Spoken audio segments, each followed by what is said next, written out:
తొందరగా చెప్పండి. రేవంత్ రెడ్డి గారు సడన్ గా అమెరికా పర్యటన, లండన్ పర్యటన ఎందుకు పెట్టుకున్నారు తెలుసా? ఇక్కడ శామ్ పిట్రోడా అని రాహుల్ గాంధీ గారికి అత్యంత సన్నిహితుడు ఉంటారు. ఆయనను ప్రసన్నం చేసుకోవడం కోసం ఇక్కడ వస్తున్నాడు. కనీసం ఐఓసీ వాళ్ళను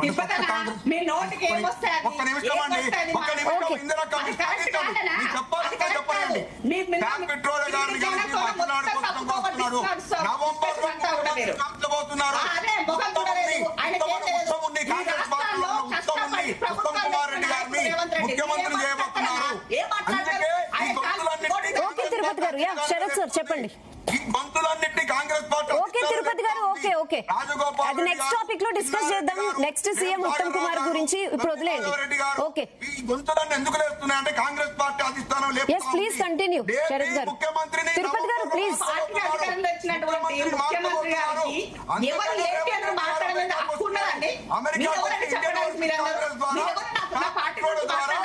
ఢిల్లీలో మంతనాలు జరుపుకుంటున్నాడు. తిరుపతి గారు ప్లీజ్ ఒక్క నిమిషం ఆగాలి. న్యూస్ నాకు ఐఓసీ నుంచి వచ్చిన న్యూస్ ప్రకారం చెప్తున్నా.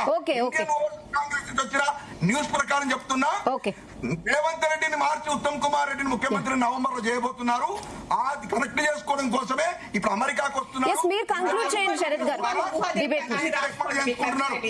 మాట్లాడే అవకాశమే రావట్లేదు. అంటే అదే ఒకరికొకరు తిట్టుకోవడం, చాలా ధైర్యంగా ఏదైనా కామెంట్ చేయడం, ఇవన్నీ ఎందుకు జరుగుతున్నాయి?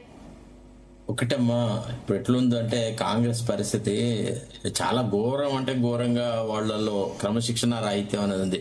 ఫస్ట్ ఆఫ్ ఆల్ రాష్ట్ర ముఖ్యమంత్రి ఒక స్థాయిలో మాట్లాడితే, ముఖ్యమంత్రి యొక్క హుందాతనాన్ని కాపాడితే ఈ రకమైన సమస్యలు ఉండవు.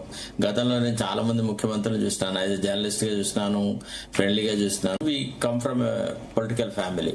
అయితే ఇప్పుడు ఏంటంటే ముఖ్యమంత్రి సంయమనం కోల్పోయి ఈవెన్ ప్రధానమంత్రి పట్ల కూడా అసభ్యకరమైన పదజాలమే వాడినాడు. తర్వాత సాటి ఎంపీల గురించి అట్లనే మాట్లాడినాడు, ఎమ్మెల్యేల గురించి అట్లనే మాట్లాడతాడు, మంత్రుల గురించి అట్లనే మాట్లాడతాడు, ప్రతిపక్ష నాయకుల గురించి అట్లనే మాట్లాడతాడు, ఇద్దరు శాసనసభ్యులు పట్టుకొని బిల్లారంగా అంటాడు. సో నేను అనేది ఏంటంటే పెద్దవాళ్ళు ఏ తోవలో పోతే ఆ తోవలో చిన్నవాళ్ళు వస్తారని మనకు భగవద్గీతలో చెప్తారు. తర్వాత రెండోది ఏంటంటే మా ఊర్లలో అయితే, మా పల్లెటూళ్ళలో మా అమ్మలు మా నానమ్మలు మమ్మల్ని తిట్టేటప్పుడు ఏమనేవాళ్ళు అంటే, మా అన్నయ్య తప్పులు చేస్తే అరే పెద్ద పంది ఏతో పోతే చిన్న పంది ఆతో పోతుంది రా అని అనేవాళ్ళు. ఇప్పుడు అదే పరిస్థితి ఉందని నేను అంటా. ఇంకోటి ఏంటంటే మనలో ఒక మాట అండి, నిన్న మొన్నటి వరకు చిన్నారెడ్డి గారు క్రమశిక్షణ సంఘం కమిటీ చైర్మన్. ఆయన షోకాజ్ నోటీసులు ఇప్పించినారు చాలా మందికి. ఇవాళ ఆయనకే క్రమశిక్షణ అంటే తెలియదా అనే రీతిలో వీళ్ళు మాట్లాడుతున్నారు. అంటే బొత్తలో కత్తిగుచ్చుతారు, బాధపడి మూలుగుతే వీళ్ళు క్రమశిక్షణ ఉల్లంఘించినారు అని అనడం కాంగ్రెస్ పార్టీకే సరిపోతుంది. కాంగ్రెస్ లో ఏ కార్యకర్తకు న్యాయం జరిగింది? ఒక మాట. తర్వాత రెండోది, నేను పొరపాట్లు కూడా అది అంటే ఈ మాట చాలా తప్పు.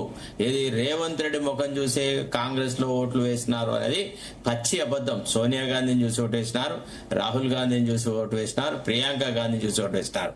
సోనియా గాంధీకి మొన్నటి అసెంబ్లీ ఎలక్షన్లప్పుడు ఒక ప్రత్యేకమైనటువంటి గౌరవం తెలంగాణ ప్రజలు ఇచ్చినారు. ఎందుకు?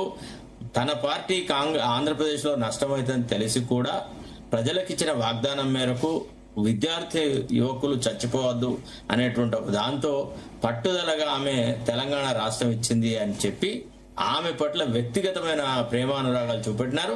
అందుకోసమే ఆమె ద్వారా చాలా కార్యక్రమాలు చేయించినారు. తర్వాత రాహుల్ గాంధీ గారు కూడా భారత్ జోడో యాత్రలో విస్తృతంగా ప్రచారం చేసేసి రాష్ట్రంలో చాలా ప్రాంతాలు తిరిగినాడు. ఒక కొత్త వ్యవస్థను తీసుకొస్తాడు. రాహుల్ గాంధీ గారు ఎన్నికల సందర్భంలో కొన్ని ముఖ్యమైన అంశాలను ప్రతిపాదించాడు. ఏమని? రైతు భరోసా విషయంలో గాని, రైతు రుణమాఫీ విషయంలో గాని, తర్వాత ఇతరత్ర విషయాలు కూడా చెప్పినారు. తర్వాత గతంలో ఇందిరాగాంధీ పరిపాలనలో, తర్వాత రాజశేఖర రెడ్డి గారి పరిపాలించే రోజుల్లో ఏదైతే ఎస్సీ ఎస్టీలకు ఇచ్చిన భూములు అన్యాక్రాంతమై వాటినన్నింటి తిరిగి తీసుకువచ్చేసేసి మీ భూములు మీకు ఇస్తాం అనేటువంటి మాట మాట్లాడినారు. ఎందుకంటే బీఆర్ఎస్ ప్రభుత్వంలో చాలా ఎసైన్డ్ భూములను తీసుకొని సమీకృత కలెక్టరేట్లు, తర్వాత ఇతరత్ర ఇవి కట్టినారు, బస్ డిపోలు అవి ఇవి కట్టారు, రకరకాల వ్యవహారాలు చేస్తున్నారు. తర్వాత ఇట్లాంటి విషయాల మీద ప్రజలను నమ్మించి ప్రజలను ఒప్పించి మెప్పించి టికెట్ తెచ్చుకున్నారు. సరిగా వాళ్ళు సీల్డ్ కవర్, అసలు రేవంత్ రెడ్డికి పేరు ఉందా, అందులో ఎవరి పేరు ఉంది అనేది ఎవరికి తెలియదు. అక్కడ సీల్డ్ కవర్ ఓపెన్ చేస్తారు, ఆ అందులో ఎవరి పేరు ఉంటే వాళ్ళని ముఖ్యమంత్రి డిక్లేర్ చేస్తారు. ఎందుకంటే నేను డాక్టర్ చెన్నారెడ్డి గారు ముఖ్యమంత్రి అయినప్పటి నుంచి, చెన్నారెడ్డి గారు ముఖ్యమంత్రి ఎవరు చూసినా, ఎన్ జనార్దన్ రెడ్డి చూసినా, విజయభాస్కర్ రెడ్డి, అప్పుడు నేను I was senior correspondent in the largest circulated daily. So మేము ఇవన్నీ చూసినాం. మేము కేఎన్ సింగ్ దగ్గర నుంచి దిగ్విజయ్ సింగ్ దగ్గర నుంచి తర్వాత అతను గులాం నబీ ఆజాద్ ఇట్లాంటి వాళ్ళు అందరితో మాట్లాడినాం. ఇక్కడ ఎవ్వరు ముఖ్యమంత్రి అని కాంగ్రెస్ యొక్క సాంప్రదాయమే కాదు, ఫలానా వ్యక్తి ముఖ్యమంత్రి అవుతాడని. ఆ తర్వాత వాళ్ళు వేరే చాలా అంశాలను పరిశీలించి వాళ్ళు ముఖ్యమంత్రిగా డిక్లేర్ చేస్తారు. ఇప్పుడు పొరపాట్లు కూడా రేవంత్ రెడ్డి ముఖం చూసి ఓట్లు వేసినారు అనే మాట మాట్లాడితే ఇక అట్లా మాట్లాడిన వాళ్ళు కూడా క్రమశిక్షణ చర్యలు తీసుకోవాల్సి వస్తుంది. ఎందుకంటే అట్ట వాళ్ళు డిక్లేర్ చేయలేదు. రేవంత్ రెడ్డిని ముఖ్యమంత్రి చేస్తా అన్న మాట నా రాహుల్ గాంధీ చెప్పలేదు, ప్రియాంక గాంధీ గారు చెప్పలేదు, లేకపోతే సోనియా గాంధీ గారు చెప్పలేదు. సరే, ఆ తర్వాత పార్టీ అధిష్టాన వర్గ నిర్ణయం ఆయన ముఖ్యమంత్రి అయినాడు, it's all right, it's well and good. కానీ ఇట్లాంటి మాటలు కాదు. నేను అనేది అంటే ఒక్కటే విషయము, సుస్మిత కనుక తప్పులు చేస్తే సుస్మితనే బాధ్యులు చేయాలి,